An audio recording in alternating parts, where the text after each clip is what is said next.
When the wicked rule, the people groan. How many cities in America right now do you see groaning? Murder rates skyrocketing. Entire sections of the city being taken over by lawless gangs. We don't see any lack of evidence that suggests that the verse in Proverbs is wrong. When the wicked rule, the nation groans.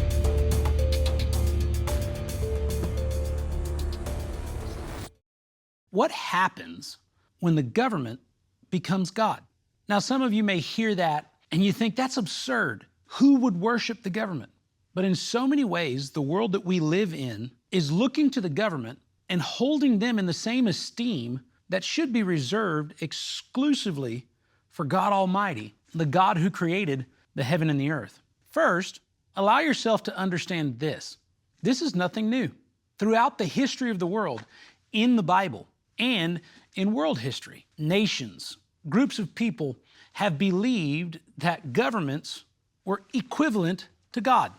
You first see this in Genesis chapter 11, the ancient Tower of Babel. What was the goal of the people who were building that tower? When you look in Genesis 11:4, it says, "And they said to one another, 'Come, let us build ourselves a city and a tower whose top is in the heavens, and let us make a name for ourselves, lest we be scattered abroad over the face of the earth.'" The point is, their construction project had a goal, and that was to reach into heaven so that they could throw God off of his throne. One book later, in Exodus, Pharaoh is considered a god. In the book of Daniel, Nebuchadnezzar, the king of Babylon, he is the leader of the first world order, an empire that ruled over the entire earth at that time. He erects a statue of gold, and you remember the story from Daniel 3. He declares that when the trumpet sounds, at the time that you hear the horn, the flute, the harp, the lyre, and the psaltery, in symphony, all kinds of music, he made this command: "You shall fall down and worship the gold image that King Nebuchadnezzar has set up." Now we remember Meshach, Shadrach, and Abednego refused to obey the command, and it almost cost them their lives, except for God's divine intervention. In New Testament history, the Roman Empire, they had a statement: "Caesar is Lord." And all you had to do to prove your fidelity to the Roman Empire was to take a pinch of incense and throw it into the fire. This was called a loyalty oath.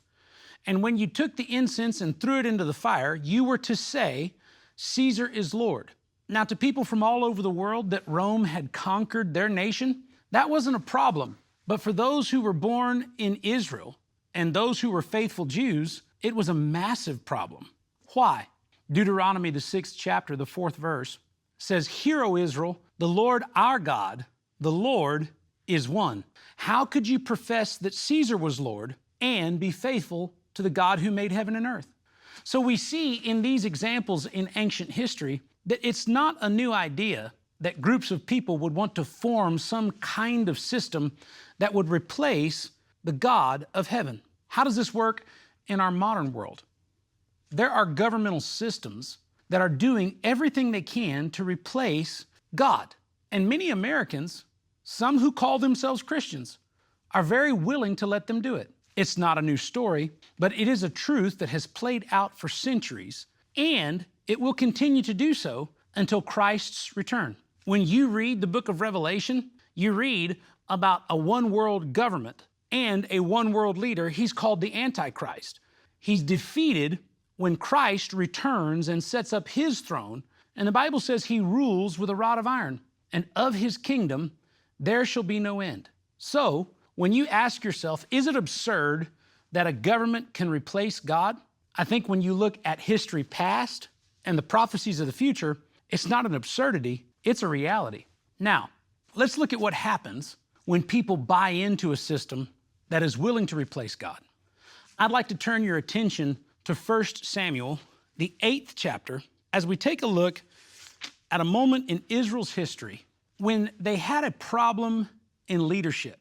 Rather than properly face the issue, the nation creates an even bigger challenge because they choose to abandon the system that God had established. God established a system under the leadership of Moses in Exodus. God had ordained leadership to provide direction to his people. God has always had ordained leadership. And when people were willing to obey God's word, to put their faith in his commandments, it brought blessings on their lives, on their homes, on their labor, on their families. On the other hand, when people refused to obey, when they were disobedient, they suffered great consequences. But let's look very quickly before we get into 1 Samuel at Exodus chapter 18. You see, in Exodus chapter 18, we see a practical distribution of power. And this section of scripture is known as Jethro's advice. Jethro was Moses' father-in-law. And Jethro, when he sees the children of Israel come out of Egypt, he goes to them in the wilderness and he begins to observe how Moses is managing his role of leadership. Moses, all by himself, is facing the challenges of the entire nation. And in Exodus 18 and 14, Jethro, an elder, comes to Moses and gives him some godly counsel, wisdom, and advice. He says in this verse, "What is this that you're doing for the people? Why do you sit alone and all the people stand before you from morning until evening?" Moses responds in verse 15, "Because the people come to me to inquire of God." Now, in this particular system, all of the leadership was focused on Moses. He was functioning as an extension of God's voice. In some ways, he could have been looked at as a king. God has always had divine authority, and we're going to talk about how God likes to govern in just a moment. But the way that Moses was approaching this situation wasn't practical. And Jethro reminds him in verse 17 and 18, he says, "This thing isn't good. You and these people, you will wear yourselves out."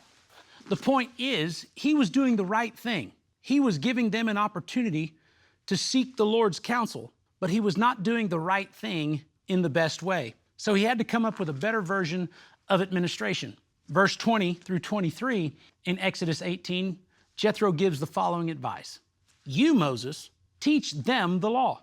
Show them how they must do what God commands and how they should work and live."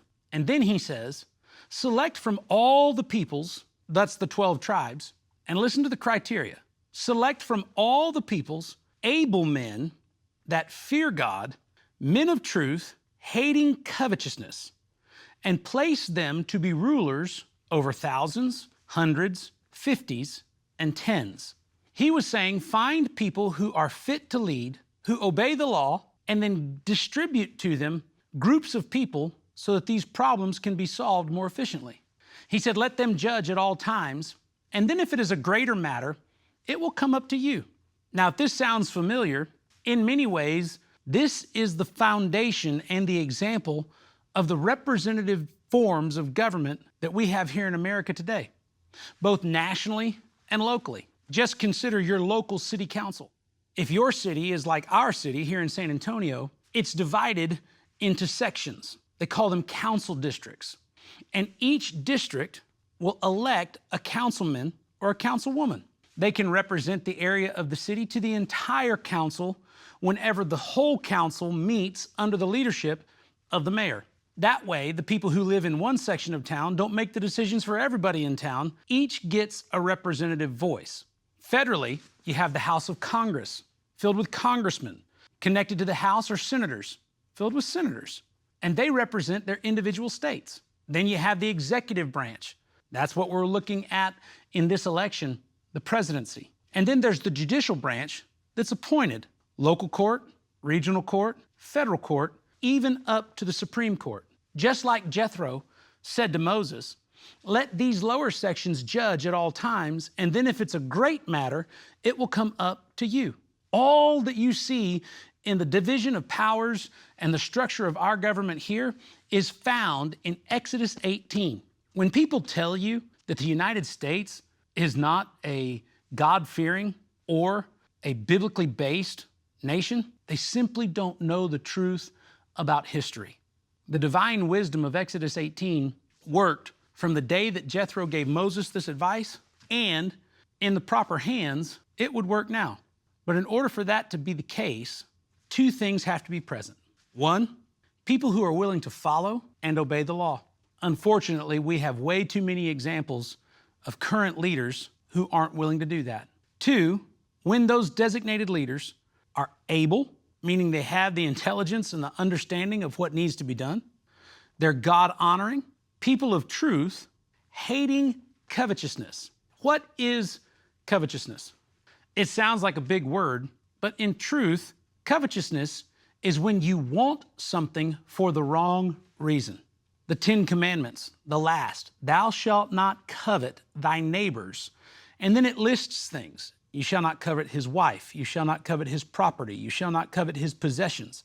There's nothing wrong with you wanting a wife, but you can't take his. There's nothing wrong with you wanting property, but you can't take his. Whenever you have someone who hates covetousness, they hate dishonest gain. And these kinds of people qualify themselves to be good leaders because they're people of truth and they're people of justice.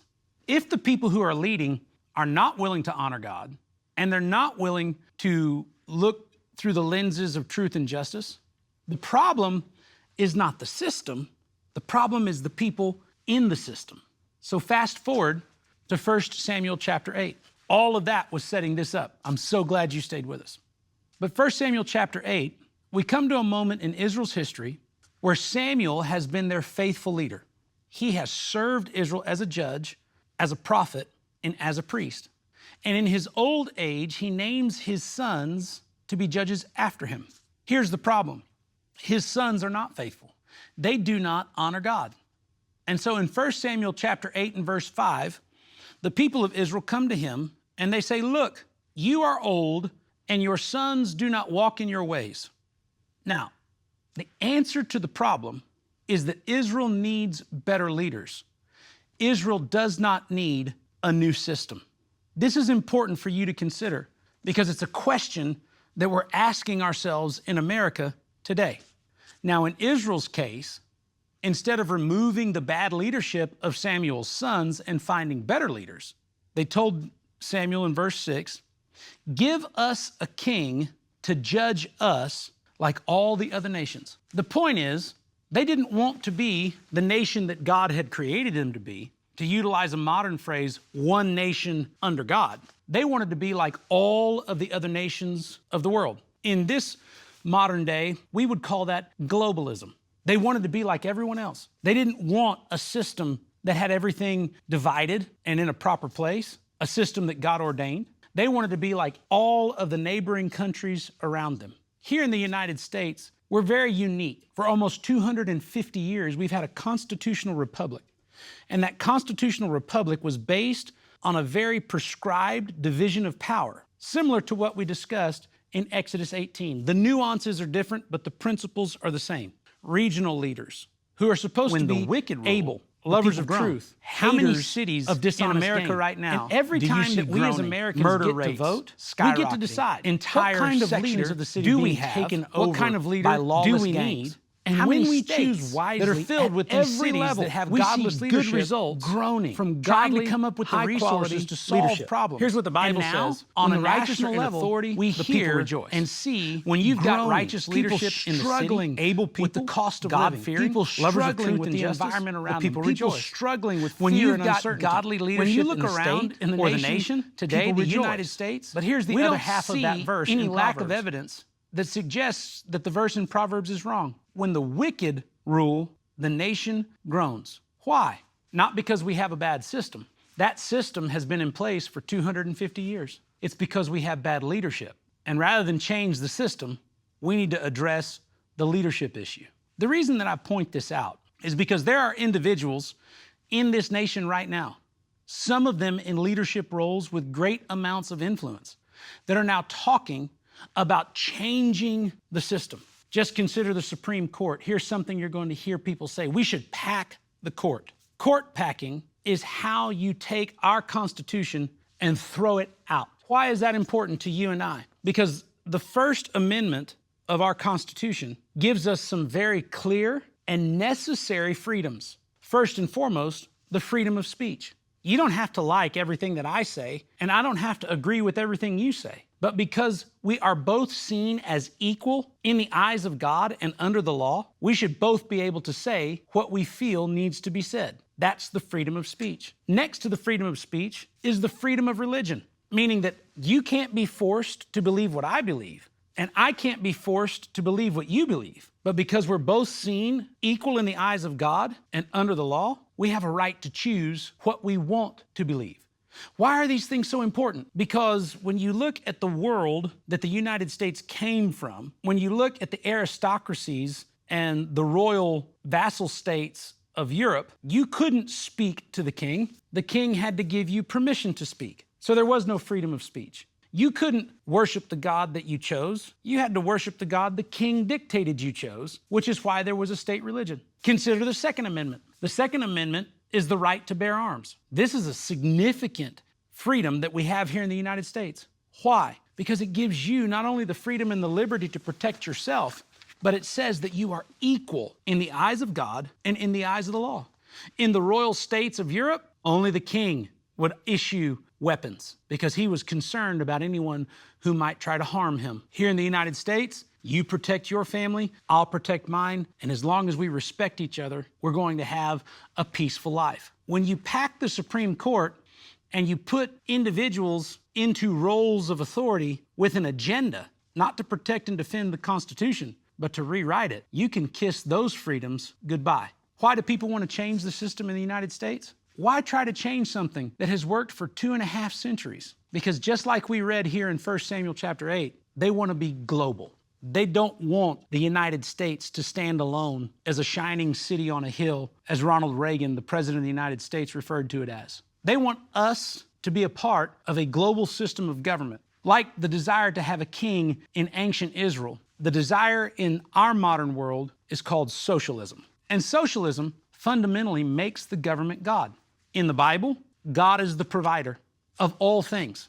God is the moral authority. When you have a socialist government, government is the provider of all things. And government is the moral authority. Government tells you what to say. Government tells you what to do.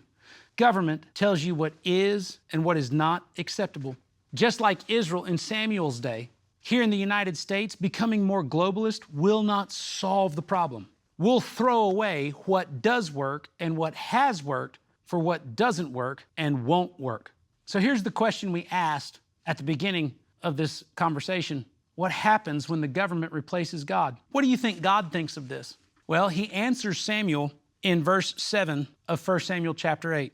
He says, "Heed the voice of the people in all that they say to you, for they have not rejected you, they have rejected me, that I should not reign over them." Now here's the point. There is God's way and there's man's way.